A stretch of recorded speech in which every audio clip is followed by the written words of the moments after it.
walking out of the sacred, hand in hand, and starts to suspect that love is not just blind, it's deaf and dumb, and probably has an advanced case of Alzheimer's. It's unhinged. Look at them holding hands, whispering to each other, smiling, walking out of the hospital like they are leaving this world of pain behind forever. Alice is pretending to have lost her eyesight, holding on to Terry's finger and walking with her eyes shut. She has probably lost her brains too. Noor has walked for too long holding Zainab's hand to find anything remotely cute about anyone pretending to be blind. To have eyesight is to be blessed. Pretending to be blind when you have a perfect pair of eyes seemed to him grotesque blasphemy. And to derive some kind of sexual pleasure from it is downright perverse. Noor wishes there was a government department where he could report this offense. Surely, if there are laws against non-believers pretending to be Muslims, there should be a law against people with perfect eyes pretending to be blind. Love, he concludes, is a runaway chariya.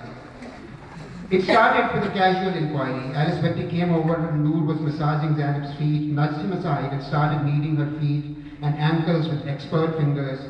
Where is that police-stout friend of yours? And when Noor looked at her quizzically, she pulled out what looked like a toy gun and pointed it towards Noor's head. Answer before I shoot. She laughed and lowered the gun. I need his help with this. I want to be able to shoot moving targets. You definitely need help, Noor sneered. But I'm not sure if my friend is the man. My friend doesn't have a permanent address, but I'll let him know when he shows up next. How can there be love between these two, Noor wonders. How can there be anything between these two? Noor knows that Alice likes sucking toffees in her breaks. He also knows that Teddy carries Accucheck in his front pocket to monitor his sugar level and can inject insulin while riding a motorbike. She's trying to bring order to a world full of sick people, administering IVs at 2 a.m., holding old women's hands, pretending to be their daughter, reading the kalma with them as they breathe their last.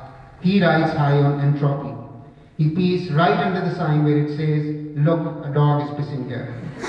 Sometimes when he sees an approaching beggar, he puts his hand in his pocket, and as the beggar hovers around in anticipation, he takes out a comb and starts to brush his hair. He waxes his body hair every week. She shaves her underarm hair only at Easter and Christmas when she goes to church and wears a sleeveless dress. She looks left and right at least half a dozen times before crossing the road, sometimes walking half a mile to find a pedestrian bridge or a safe zebra crossing.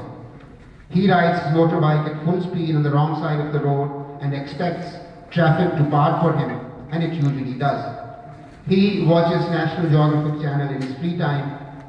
Alice has never